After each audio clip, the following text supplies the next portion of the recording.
This is 13 Minutes. I'm Elliot Reeves. My guest today is Marvin Reid. Marvin, it's brilliant to have you here. Welcome to the show. Thanks, man. Good to see you. It's been a while. It has been, hasn't it? Um, Mate, do you know what? It's been 3 years. Is it I three? I mean, was since thinking it was like two, but yeah. yeah, it's. I think it's been 3 years. I mean, obviously we've spoken in between them, but actually Yeah. to have a conversation like this is all we can do at the moment. Exactly. Wow, that's a long time. Jeez. Yeah. How are you getting on? How are you finding lockdown life? Well, it's new, isn't it? I mean, it's unfamiliar um, for all of us, I guess, and it feels a bit like a dream. I mean, I was Hmm. sort of, I was having a conversation with someone a few weeks ago, and I said I sort of partially expect to wake up on a ward and for my psychiatrist to turn around and say, Marvin, you've been talking about this huge pandemic, and then for me to wake up, and it to Yeah. be like some sort of delusion. But it feels very Groundhog Day, and initially for me, I was quite excited initially because it felt like a forced retreat, and I'm someone that likes to sort of spend time, with myself. And after a few weeks, that wore off pretty quickly. Yeah. Yeah. Oh my god, I'm so bored of this. I can relate. I can totally relate. I just sort of allow these conversations to flow fairly naturally. So I should probably at this stage nip in and just ask you to maybe introduce yourself, a bit of background as to who you are, what your story is, I guess. Yeah, of course.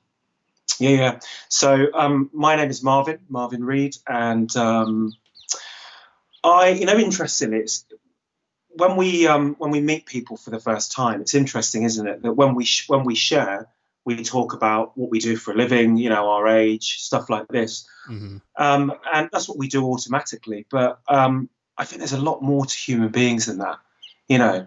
And the reason I'm saying that is because it just happens a lot at social events, and sometimes what I will ask someone, or I will say, is, you know, tell me about where you want to go, or who, what you struggle with, or I don't know, something like that.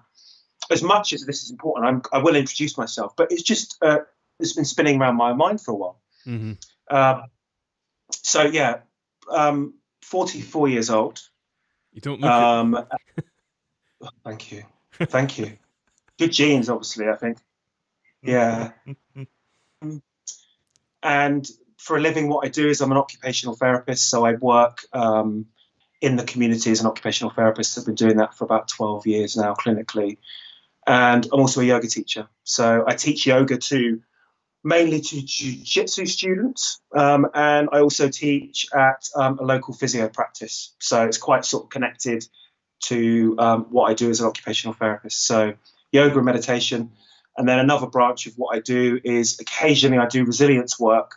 So I do sort of resilience workshops and sometimes speaking events, um, different areas, mainly sort of social care, or there's a school that I've been working at as well. So that's just really sort of sharing tools in a sort of no nonsense way to help people, I guess, get a better grip on their own minds and just to become more resilient. And actually, that word Mm. is becoming a bit of a buzzword, and particularly at the moment for good reason. Yeah, a lot of people have actually mentioned that word, and it's absolutely spot on. Um, Marvin, I really want to actually get your views on, I guess, the state of the world just now, everything that's happening with the coronavirus, Black Lives Matter, just general cultural attitudes. What are your thoughts? Um, well, I mean, first of all, it's there's a lot going on, isn't there? Yeah. And it's very complex. Um, and I guess one of the great things about the internet, we know, is that there's so much information out there, but then so much conflicting information, and it's really difficult to make sense of it. Um, and I think it's particularly at the moment, it's a time where lots and lots of people are being triggered with what's going on. So, I mean, first of all, starting with the Black Lives Matters thing. Initially, I mean, of course, you know, tragic how it all kicked off and the Yeah. incident, and it's really, I sometimes think, for me to comment because I don't live in the States, but I'm well aware that there's obviously still a massive problem there, and it's but I think the really positive thing is it's lots of people are starting to have conversations about it. And for me, initially, I was sort of not going to get involved in it, and I'm, I don't, there's a lot of prejudice in the world. So many different people are prejudiced for different reasons, whether it be the color of their skin, their race, their gender, their sexuality, disability, whatever it might be. I think that I would imagine that if we're all honest, we've probably all been bullied or something like that at some point in our lives. Mm-hmm. So I tried to disconnect myself from it mentally because I felt like I had enough stuff going on with the lockdown and all that stuff. But really interestingly, me being someone who is half Afro-Caribbean and half British, about a week or 2 weeks ago, it did trigger me a bit. And I thought, I wonder what that's about. And it's just because throughout my life, I've had racist abuse. Yeah.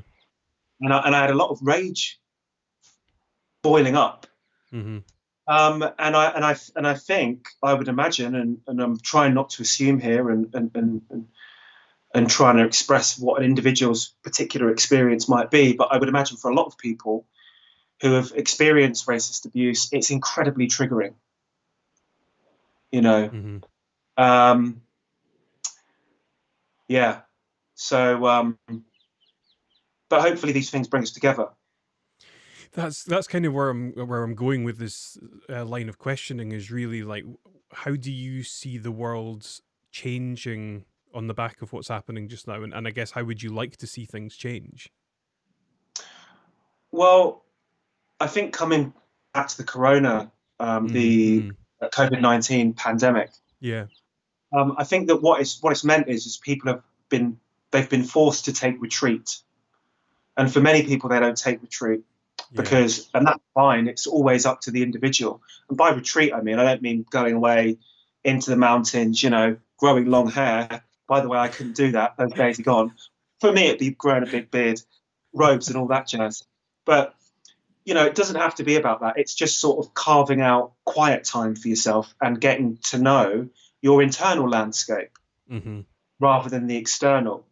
So I think that for many people, that's been really, really difficult because, first of all, for lots of people, it's very difficult to have a look at what's going on inside, because for a lot of people, there might be pain and difficult emotions, and it's very natural and healthy and normal, or sorry, not healthy, but it's very normal for human beings to not want to look at that stuff and just to grab stuff to try and take away the pain or whatever it is. We all do that, it's what we do. So I would like to, my hope is that it's given people the opportunity to do that and to go inside and to spend more time in their internal world, because actually, and this is just my feeling, my truth, that we can't, when we spend too much time worrying about what's going on in the outside world, it adds more stress and more anxiety, because in a lot of ways we can't really change it. There are so many factors outside of ourselves that we can't change. And it really does start within, and when we start to change our internal landscape or just become aware maybe of our beliefs, the way that we think, we've almost got this windscreen, haven't we, that is covered in mud, and they're our beliefs. And as we start to get to know them and maybe clear them away, our perception changes.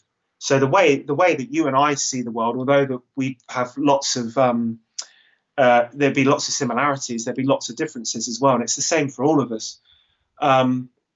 But the world is the same. Yeah. The world is the same. It's just the way that we view the world.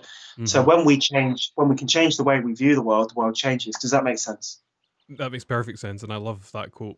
You're so Yeah. poetic when you speak, mate. I love it. Oh, thanks, man. No, it's Thank true. you. No, genuinely. I've always thought that. I missed what you Um, said. Sorry, dude.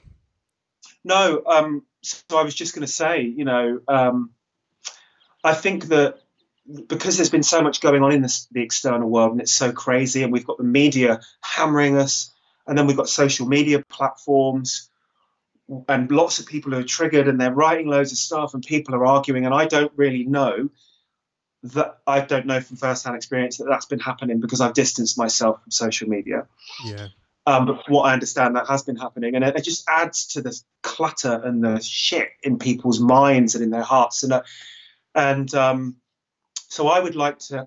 My hope would be that people spend a bit more time taking care of themselves, taking care of their internal landscape.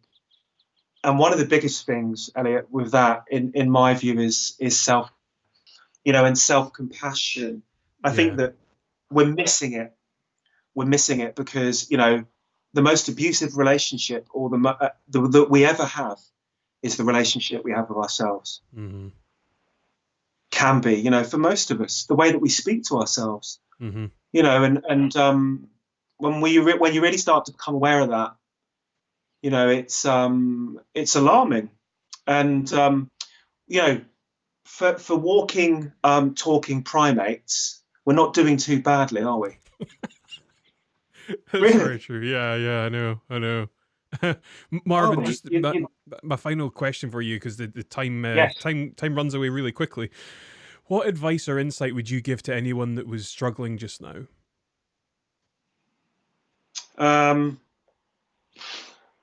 Well, I think the first thing is just coming back to self-compassion. I think that everybody's doing their best. Everybody deserves to be happy. And I always say to people, that, and as I say this, I need to take my own advice a lot of the time, Mm-hmm. but we need to try and start speaking to ourselves in the way that a loved one would speak to us. And so, yeah, just really making our self-care our priority, because if we do that, we're going to have a better impact on the world, impacts on everything. Yeah. But I think one of the really, really important things at the moment is structure, because furloughed or people working from home, maybe they've got families, and they don't. Everybody's structure and routine has been thrown up in the air. We need structure more than ever, and I think we have to be really disciplined with that, because what we are going to see, I would imagine, is a bit of the crisis is the wrong word, but we're going to see an increase in the need for mental and emotional health input because of what's going on. But that, I'm not wanting to paint a bleak picture. Mm-hmm. Mm-hmm. The encouraging thing is that there's a lot that we can do for ourselves, So structure, self-compassion, Mm-hmm. don't give yourself a hard time, and really make it your priority to be kind to yourself.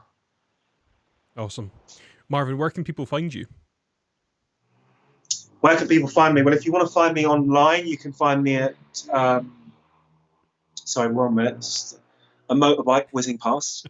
www.chillwinstonuk.com, or Chill Winston UK on YouTube, or Marvin Reid on LinkedIn. Perfect. Awesome. It's been an absolute pleasure, my friend. Let's not leave it so long next time, right? Yeah, definitely not. It's been great. Really, really enjoyed it. Thanks, mate. Really, really enjoyed it. And Sarah Jane Lee commented, "Great interview, guys." So thank you, Sarah Jane. Oh, bless her. Yeah, she's a good egg. Lovely human being. Yeah. I love it. Okay, my friend. Well, look after yourself, and we'll speak again soon, I'm sure. All right, buddy. Cheers, Marvin. Yeah. Bye, mate.